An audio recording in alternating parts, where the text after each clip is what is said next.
Hey, hey everybody, welcome back. Bigfoot here, aka Eric Wesh, and this is Younger Man's Game. Welcome back to the podcast. This is a podcast about a lot of different things. At the moment, though, it's a podcast about my attempt to walk from Mexico to Canada along the Pacific Crest Trail, a scenic national footpath that extends from the U.S.-Mexico border in the south to the U.S.-Canada border in the north, and along the way traversing some of the most rugged, scenic, and remote areas in the three westernmost states of California, Oregon, and Washington. This is the second on-trail episode. The last episode I filmed and published last week was from near the top of San Jacinto, and this is technically at about mile 266 of the trail. Although I am, as you can see, not necessarily on the trail at the moment. I am in a hotel room. I am taking what's called a 0 day. A 0 day is a through hiker for taking a rest day, essentially parking it, getting a hotel room, or finding a campground and just doing some R&R, recovering the legs, stretching, resupplying, taking care of business, little adult hydration. This place is actually pretty amazing. I was planning on doing I was planning on heroing. So let me back up. There are three ways to approach town when you're on trail. There's hero, Nero, and zero. Hero is when you just walk in and walk right back out. You resupply and leave the same day. Think of like an Old West movie where like the cowboy, the stranger rides into town, goes to the general store and buys some like gingham or something, and then gets into like a gunfighter 3, and then just rides off into the sunset. That's heroing. So that was my plan. That's what I wanted to do. However, the night before I reached the highway crossing from which most hikers hitch into Big Bear, a storm hit, and amid 60-mile-an-hour winds and snow, I was laying there in my very inadequate sleeping pad, not sleeping much, obviously, and I noticed that my cell phone had service because I was close enough to town. So, in a moment of weakness, I went on Hotels.com and I found this place, which is actually pretty amazing. As you can see, it has this fireplace, it has like a jacuzzi, and it was somehow like 20 or 30 bucks less per night than the Motel 6 that's basically right next to it. So I caved. I am not a hero. I did not hero. I am, in fact, taking a 0. The third one, Nero, is when you just do like a little bit of mileage, usually on the way out of town. Like you'll stay a night and then you'll just walk like 5 or 6 miles and camp. So I'm in the middle of a 0 day. It's been great. It's been wonderful. The weather is clearing, so by tomorrow when I walk out, it should be really nice in the mountains here. And it's just a great chance to resupply. I had a couple of drop packages to pick up at the post office here. That's the other reason why I had to stay the night, because I mailed things to myself, and this is I think I talked about this in the food strategy episode. But one thing about mailing things to yourself is that you are at the mercy of the postal system, and so if I got into town on a Sunday, that doesn't do me any good, right? Because the post office isn't open, and of course, the post office in the mountains, the one here, if you look on Google or whatever, it says it opens at 9. I got there at 9, and of course, a little sticker on the window says they open at 10, because why wouldn't they? I mean, there's like 10 people in this town, so. Got all my stuff, got all my packages, wonderful food resupply, lots of good stuff there. I also, I think I mentioned already that the reason my trail name is Bigfoot is because in 24, my feet kept growing, and I had to keep buying bigger and bigger shoes, and I was complaining about it the whole time, and my trail family jokingly referred to me as Bigfoot, and I liked it, so the name stuck.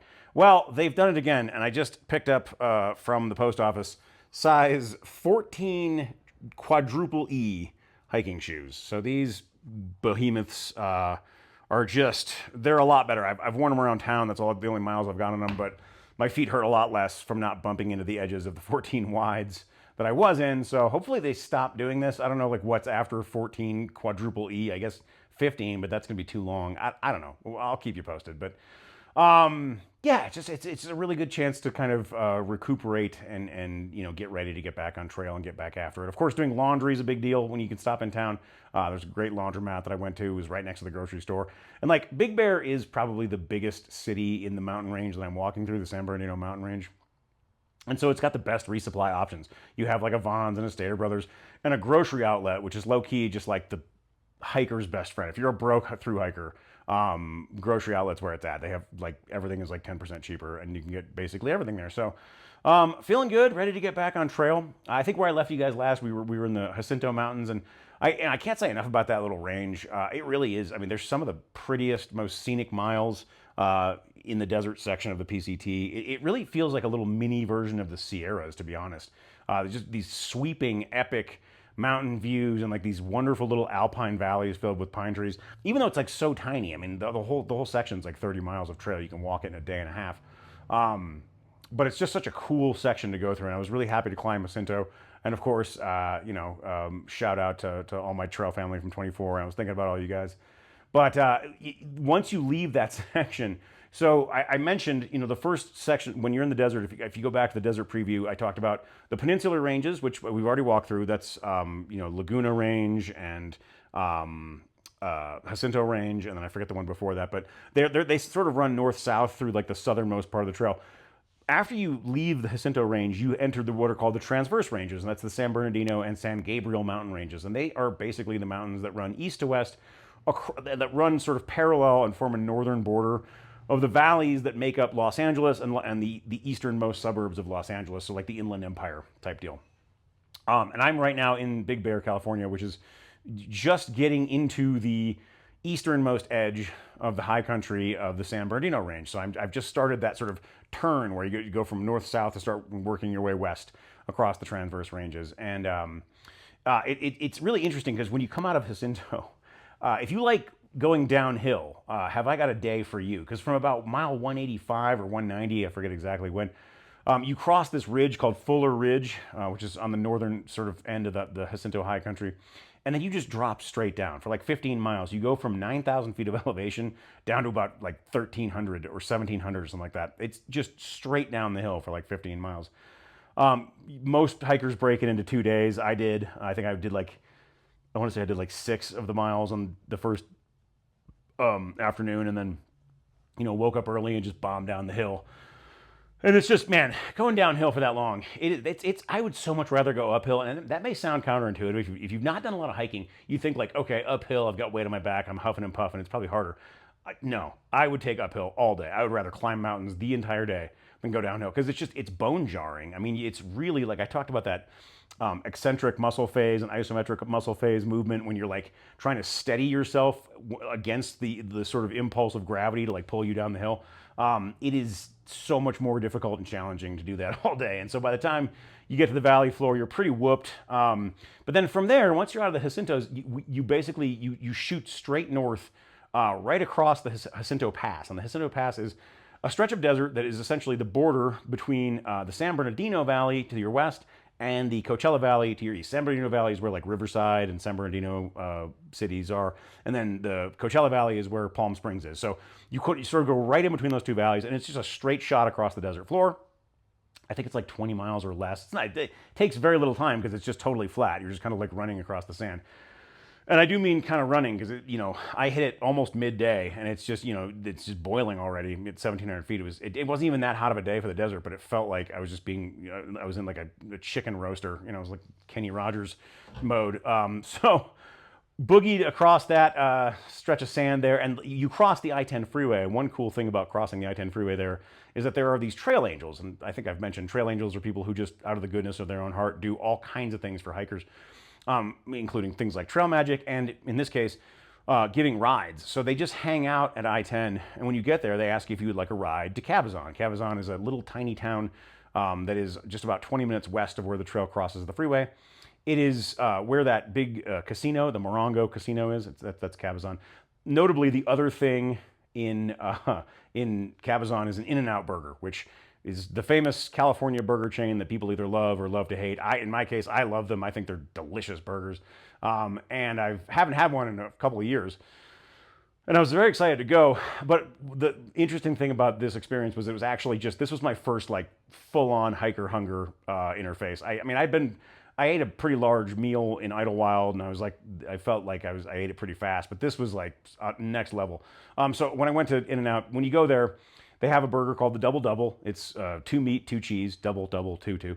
And you can order it a bunch of different ways. Animal style is the way that everybody gets it, where they like grill burger sauce into the bun. They put grilled onions on it. It's very delicious, all very fresh.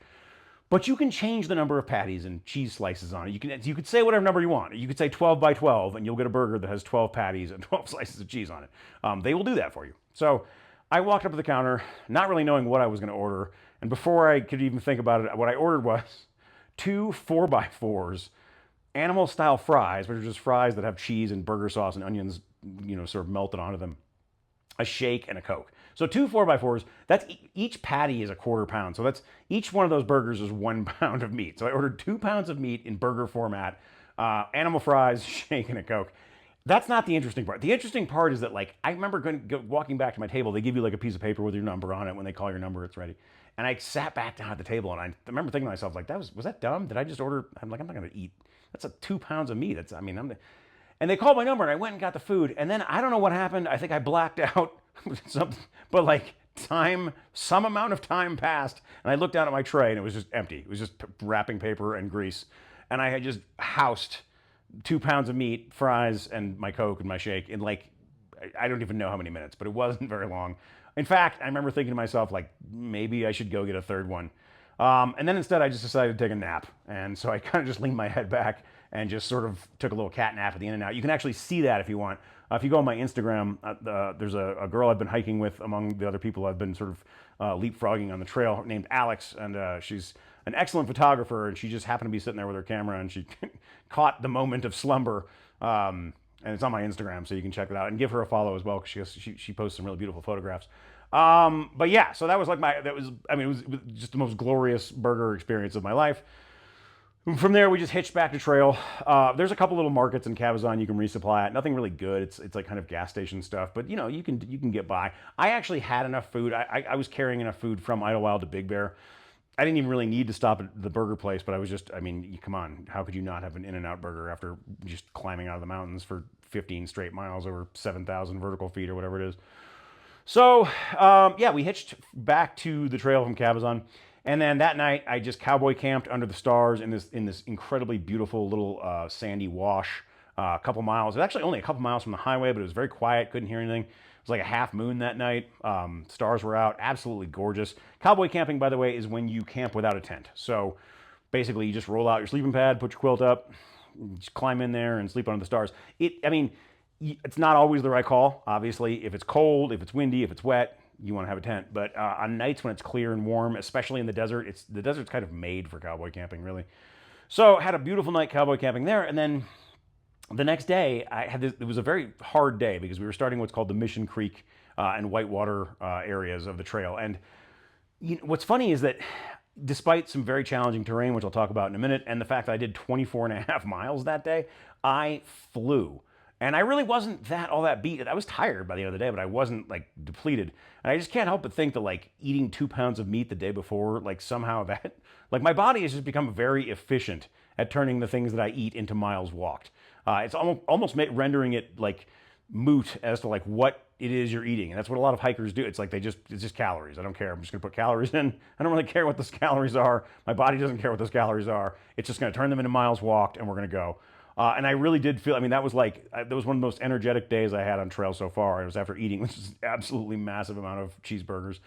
So Mission Creek and Whitewater, that basically, once you cross I-10 and you cross the northern part of the Jacinto Pass, you work your way into like the eastern foothills of the San Bernardino Mountains. And the way that you get from the eastern foothills up into the eastern high country of the San Bernardinos, which is where Big Bear is you follow first the Whitewater River drainage, and then you climb over a couple of ridges and you get into the Mission Creek drainage. And so Whitewater River and Mission Creek are both just alpine water flows that are fed by snow melt from the high country. So the mountains here, they're tall enough to get snow in the winter, and that snow accumulates, and in the springtime it melts and runs down the various channels and turns into streams and creeks and rivers. And the Whitewater River is the biggest, and then the Mission Creek feeds into Whitewater River, and it goes up higher into the mountains. And the trail, the PCT, follows the Mission Creek channel for like 15 miles up. It takes you from like about 3,000 feet of elevation up to about, I think, 9,000 feet when you climb out of it. And up until the end of 2023, this was a fairly unremarkable, beautiful, but nothing particularly remarkable about this section. You just sort of followed the trail along a creek and worked your way up into the high country, and then you were up among the pines in the San Bernardino National Forest. But in late 2023, there was a weather event in Southern California called, it was a Hurricane Hillary, that came through and absolutely destroyed this stream channel. It wreaked havoc. It took whole sections of ground and earth and just washed them down the canyons. It tossed massive trees around like they were toothpicks. It threw boulders everywhere. It just completely reformed the landscape of the river channel that Mission Creek runs through. And in the process, it basically just obliterated like 90% of the trail. So when you're walking through the Mission Creek section, you'll look at your phone, because everybody has the same app on their phone. It's called Far Out, and it has like a very detailed topographic map with a little red line that shows you exactly where the path is supposed to be.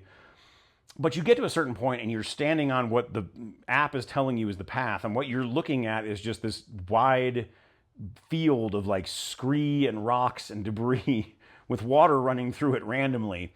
And it just looks like that as far as you can see up the canyon. And that's basically the next like 10 to 15 miles of your life. I walked this section twice. I walked it in 2024. I was among the first hikers to walk through it after the hurricane destroyed it, because we started in early season 24 when the water levels were much higher because there was a lot of snow in the high country. There is almost no snow in the high country right now. It's almost completely dry up here. I mean, San Bernardino has some snow on it, but other than that, it's there's not a patch of snow to be seen. Although we did get snowed on the way into Big Bear. But the the process of making your way up this stream bed it can be pretty frustrating. I was certainly frustrated by it in 2024 for about the first half of it, and then I realized the secret. And once I realized the secret, that was it. Now I know how to do it, and I remembered the secret for 2026, and I actually had a great time. It was like I said, I did 24 miles that day. It was fine. And the secret is this: stop looking for the trail. If you happen to find yourself walking into Section C of the PCT and you get to Mission Creek and you're looking around, you're like, where's the trail? Don't do that. Stop doing that. Because what you'll see is that like the trail will go up along the sides of this canyon, and then it'll just kind of dead end at a cliff where there used to be land, but now there's just air because the flood that went through there absolutely ripped that land away and washed it down the canyon. So following the trail is just not the plan. I mean, at a certain point, up on your way up the canyon, the trail does pick back up on your right-hand side. And with the exception of a few gullies that you have to kind of scramble to get through, you can pretty much follow the trail. But for like the first 10 miles, no, don't do that. I actually, when I got into the stream channel this time, I sat down, I had some lunch, I was just kind of relaxing, mentally preparing for the little river hopping that I was going to be doing. And I watched a hiker following the trail walk directly in front of me up onto this ledge and then just boop, just get stuck. I mean, you just look down and there's just air. There's a 30-foot wall of debris between him and the ground, because that's what that section is like. And I waved to him and he backtracked, came back around, and what I told him was what I just told you, which is if you're in this section, two things. One, don't follow the trail. The trail is meaningless. Put your phone away. It doesn't matter. If you're following the river, you're on the trail, because for the next 10, 15 miles, the river and the trail are the same thing, which leads me to the secret number two, which is get your feet wet. Walk through the stream. The stream, for the most part, follows the path of least resistance. It's the easiest path through the canyon. Water does that thing. It's not going to go over and around stuff. It just finds the easiest path through. So if you follow the water, 9 times out of 10, you're on the easiest way through the canyon. There are times when the grade becomes steep enough that it's like a little bit of a waterfall. You got to climb around those sections. Use your judgment. But for the most part, just spend the day having wet feet. Enjoy it. Get into it. I remember thinking a couple days ago as I was walking through it.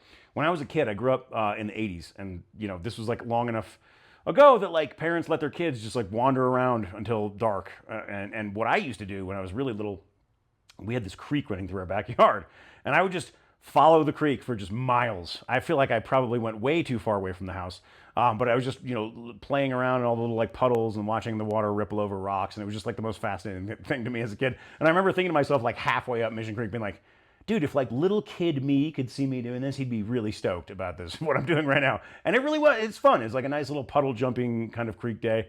Take breaks and, have lots of food and snacks. And it's like, hopefully, like it was sunny, which was nice because your feet are wet. So you don't want to be cold. But if this nice, warm, sunny day, it was actually a really great time. But once you climb up to the upper part of this creek, that's when you see like the real power that this hurricane and the flood that it released brought to bear on this landscape. I mean, there are trees that are, I'm talking like 6, 8, 10 feet in diameter and probably 50, 60, 70 feet long that have been turned sideways and just lodged into the canyon that you actually have to walk under because the it's like they were floating in a massive river and then they just got stuck when the water went down. I mean, boulders the size of SUVs just thrown all over the creek bed. It's chaos. And it's really fascinating to see like just how much power Mother Nature has. Like what kind of power, what kind of force. I mean, how much force does it take to move a boulder the size of a, Chevy Blazer? Like 1 inch, let alone to like chuck it down a canyon like a,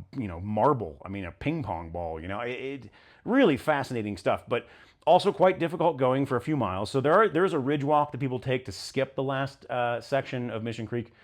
I did actually take that ridge walk in 2024. It's not on any of the maps, but it's actually very easy to see. There's a point on the creek where you kind of climb a series of switchbacks, you pass like a campsite, and then you kind of get to the top of a ridge. From there, the trail goes down the other side of the ridge and back into the creek. But the ridge, if you look to your right, when you get to the top, there's another ridge that going sort of straight up to your right, and it'll take you right up to the high country. And that is basically what I did in 24 because there was so much snow in the high country. I wanted to avoid, about 10 miles of slogging through snow. This year there was no snow, so I said, to heck with it. And I did the upper part of the creek, and I'm glad I did because, I mean, some of that stuff is just really cool to look at. But it's a hike, to get up out of that creek, and you got to kind of pick your way through some debris. And then you just climb, and you're up in the San Bernardino National Forest in the San Bernardino Mountains. So that's where I am right now.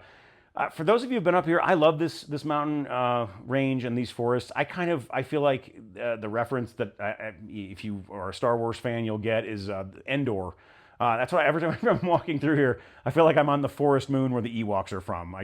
It's just these like big, sort of stately pine trees and these kind of like gentle ravine-like valleys with the floor of which is carpeted with all different kinds of like green shrubbery.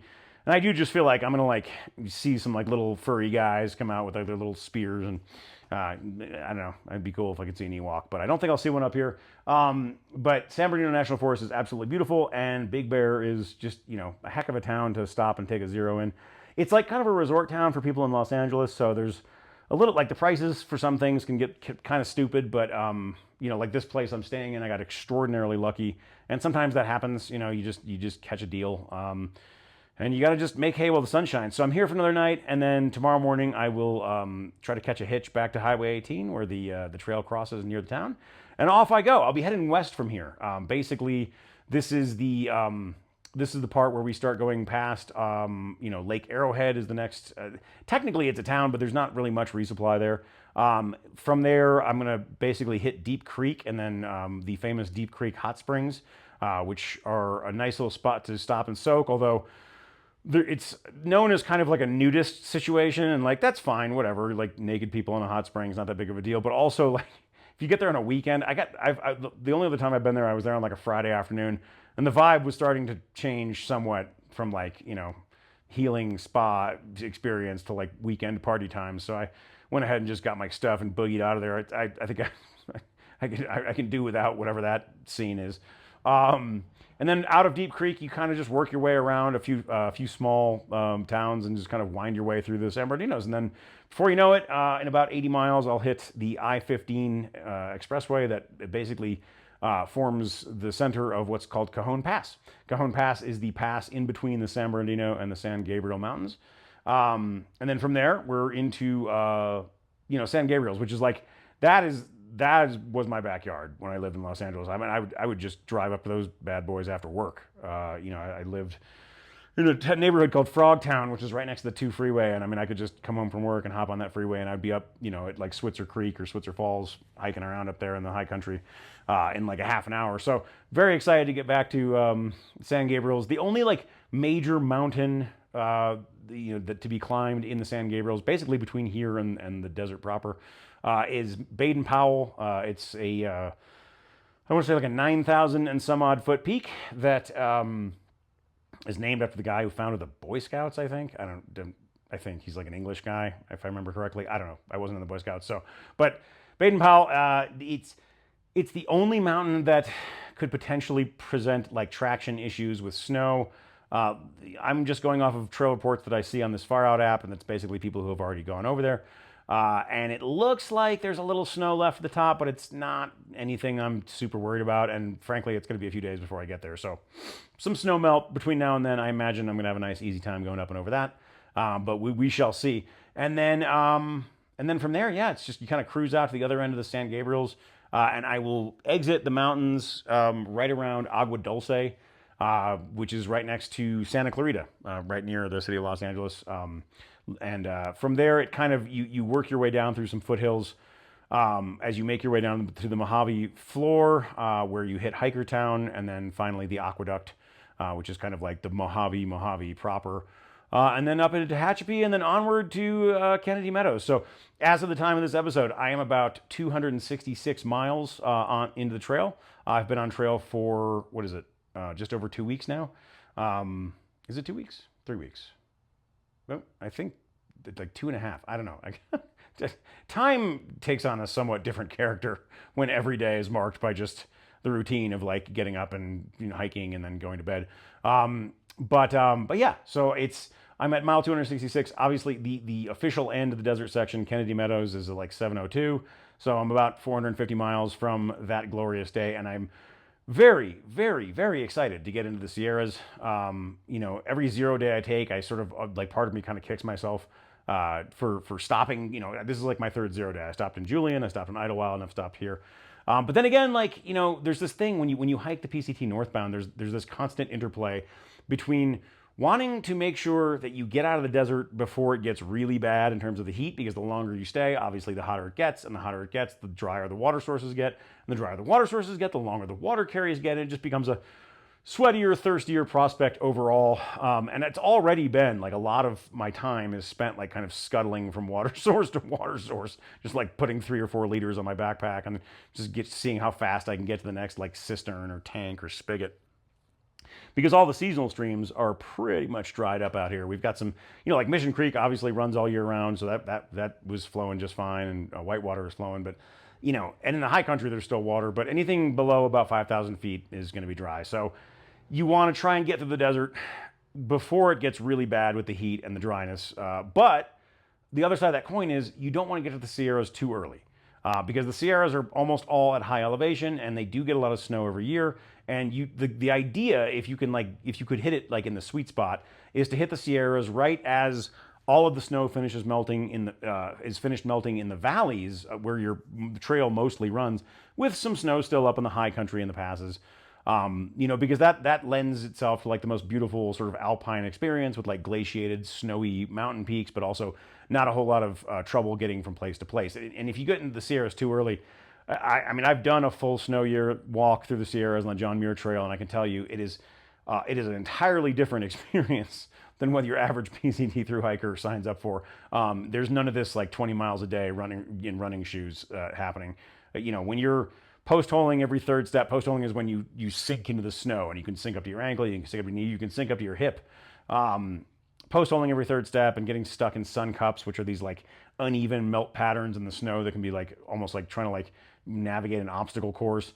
If you do 9 or 10 miles a day in those conditions, you are doing great, and you are the most exhausted you've ever been in your life. It's so grueling moving through that kind of terrain when there's that much snow. So there's this conflicting thing of like, I want to get out of the desert as fast as I can, but I don't want to walk through full snow in the Sierras. Now, fortunately, this year, Sierras are looking really good. There's been some snowfall recently. We've had a few storms, obviously, when moved through California, but I don't think anything that's like moved the needle too much in terms of the snowpack, which was already pretty low.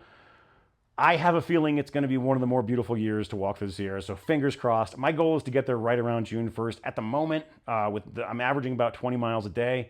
I expect to be there right around the 3rd week of May, unless I, take a few more zeros and, dawdle in a few places. If I find like, hang out at some spots, I can push that. And, there's also like, once you get to Kennedy, there's a place you can camp for free where a lot of people will, wait out a few days before they head into the Sierras anyway. But before that, I mean, I've got, a lot can happen in 450 miles. So I'm not going to count my chickens until they hatch. In terms of my health, my body, very happy to report things are holding up like actually better than I expected. I think I mentioned this last episode, but it is pretty astonishing how quickly my body is recovering. from these, like, I've had a couple of days on trail where it was like, you know, you walk 24, 25 miles and it's a hard day. And by the end of the day, I'm just, my feet feel like they're ready to fall off and my legs are sore and I'm tired and I'm grumpy and I barely have enough energy to just like put my tent up and go to sleep.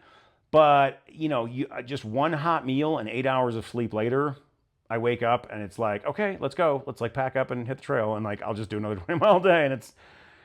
And my body is figuring it out, handling it. I think it's all those In-N-Out cheeseburgers. So I'll just try to get as many of those in me as I can. My like toe situation that I think I've referenced as I was in physical therapy for.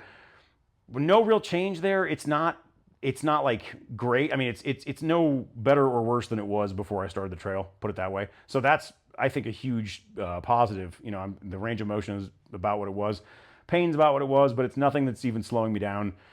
So I'm happy to report that like that's smooth sailing. My left knee was like a little tweaky in like the first week on trail, and I had a moment of being worried about that. Went away and hasn't been a problem since. So not really worried about anything. I mean, gear wise. I've made a few edits. I got my warmer sleeping pad because I was sleeping on my little foldy boy here, and that thing is just not cutting it for those like cold alpine nights. So the irony was that I was 10 miles up trail from this town when that 60-mile-an-hour wind and snowstorm hit. And I'm just laying in my tent, like thinking about my nice warm sleeping pad that's sitting at the Big Bear post office 10 miles down the trail from me, who is just like freezing. I slept not at all that night, just getting buffeted by crazy like winter winds. But so I've upgraded my sleeping pad. I'm back to doing my double pad thing. I think I mentioned I was running 2 hip packs when I started this hike. I've ditched that. That sucked. That was a bad idea. It was one of the hip packs just didn't fit very well and it was giving me a rash, so I chucked it in a hiker box. So I'm down to my old, setup, which is just my backpack and my regular little Cotopaxi hip pack for my snacks and so forth, phone and all that. Other gear stuff, this little base layer shirt, I did not bring a base layer on trail. That was another dumb move. Oh, my pack will be lighter if I don't carry warm sleeping clothes. Yeah, there's a reason why you carry warm sleeping clothes, my guy. Like, it's cold at night. I absolutely scored this thing. This is I forget the brand, but it's like a pretty well-known merino base layer top that I got for like $40 at an outfitter. It was on sale, so I was very lucky to snag this guy. So that's other gear. Oh, and I've joined the toe sock revolution. And listen, I hate how my feet look in toe socks. I hate how your feet look in toe socks. I hate how everyone's feet look in toe socks. I think they're wrong. I just think they're wrong. I visually upsetting and should just put them away. I don't want to see them. However, for hiking, hard to argue.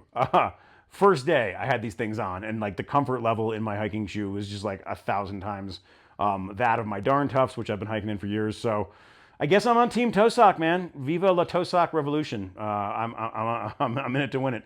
But yeah, other than that, the gear is pretty much what it was when I started. The only thing this year that I feel like I've struggled with in terms of gear is it's not even a gear thing. It's just a desert thing, which is the salt that collects in, this is pretty gross, but the salt that collects from my sweat everywhere, because you're just walking and sweating all day and you wash your clothes like once a week. The salt that accumulates in my shirt and on the back panel of my backpack has just created this like massive rash on my back, which sucks and it itches like crazy and it's kind of painful. Most of the people I've talked to, especially most of the dudes I've talked to on trail, are suffering from a similar fate right now, and I've heard all sorts of remedies from Vagisil to diaper rash cream, which I actually bought a tube. I've been slathering myself up in diaper rash cream every night. It's a little better. I don't know. It's still pretty bad. So that's like the only thing I'm kind of struggling with is, my diaper rash that I'm having on trail from my backpack. But other than that, no complaints, man. No complaints. Life is great out here. I have met some amazing folks on this trail. And it's been like, I think I mentioned last episode, it's a slightly different vibe in terms of like trail family this year. There isn't like an immediately cohesive sense of like, oh, these are the people I'm walking with, which very much was the case in 24. And I was very close to those people like right away. And I've like formed some bonds with some people I've been walking with over the days here, but I feel like it's a little more spread out, it's a little more scattered. And it's almost like I have a bigger trail, a bigger, less a bigger, more loosely affiliated family on trail here, and I actually kind of dig it. It's been a cool thing to kind of float around and meet all these very wonderful people. I mean, it's just everybody on trail. I feel like everyone on trail is just their best selves. You know, like I don't know what it is about this experience, but it just brings out the best in human nature for everybody. I mean, not, I talked last episode about the people who like go out of these trail angels who go out of their way to help, but even just the hikers themselves, like it's, we joke around, we kid each other, and we're all just degenerates in our own ways. But if you see anyone who needs help, I mean, there's not a question in your mind. The first thing you do is go out of your way and try and help them. And it's not like no one talks about it. It's not like it's not a spoken thing. There's no rule that says you have to do that, but it's just what people do here. And I think it has to do with just knowing like the stakes when you're out in the wilderness are kind of higher than they are in civilization. If something goes wrong, it could have bigger, more immediate, more important consequences. And like when you know that and it's part of your reality, you're gonna help out your fellow person, I think, a little more readily. And like I can't tell you how refreshing that is. And that in combination, I think with the fact I have not looked at like a news update on my phone or a TV. I haven't seen a TV on in weeks. And just the overall boost to like my mental health from that alone, I think is probably has something to do with like the general vibe out here. I remember in Idlewild, I walked into the room and I was one of the first ones to get in there. I split a room with like 6 people, and the TV was on and it was like Fox News or something, and I just like had like an allergic reaction to it. I just immediately grabbed the remote and my gosh, make it stop, and just shut it off, and it was off the rest of the time we were in there. But I mean, it's just it's a little like microcosm of like humanity and community out here that is just I really haven't seen replicated in a lot of places in my life. I'm just so grateful for the opportunity to spend time walking with these wonderful folks, people from all over the world. A lot of Europeans hike this trail. In 24 was a lot of Germans. This year I've met people from France and people from Germany, people from the Netherlands, Poland. I mean, there's Australians and there was a girl from Tasmania. There's all kinds of different folks walking around out here, and it's just really cool to see like such a cross section of different nations and people. And you get to have these social experiences that I just don't think you get to have that often in everyday life. It's certainly not, if you're like an American living in the Midwest, like it's really, you just don't have as many opportunities to interact with folks from all these different backgrounds in different countries. And I think that's good. I think it's a good thing for everyone. I think it's good for you as the person who's having that experience. I think it's good for humanity in general, for us to all be talking to each other and all that good stuff. But so the trail marches on. We are, like I said, I'm in Big Bear at about mile 266 today. And tomorrow I will strike out and start making my way through the San Bernardino. So I'm going to continue to try to post an episode a week. It remains a little bit chaotic. Part of why I took this 0 day was so that I would have time to actually sit down and record and then edit this episode to make sure I have something that I can upload. And of course, uploading takes time, blah, blah, blah. So I'm going to continue to try and do this once a week. And I hope you all are enjoying it, or at least getting a kick out of watching my slow descent into madness on the trail. And with that, I will close, and I will wish you all a happy week and hope to see you all in the next episode. Until then, I'm Bigfoot, and this is Younger Man's Game. So long.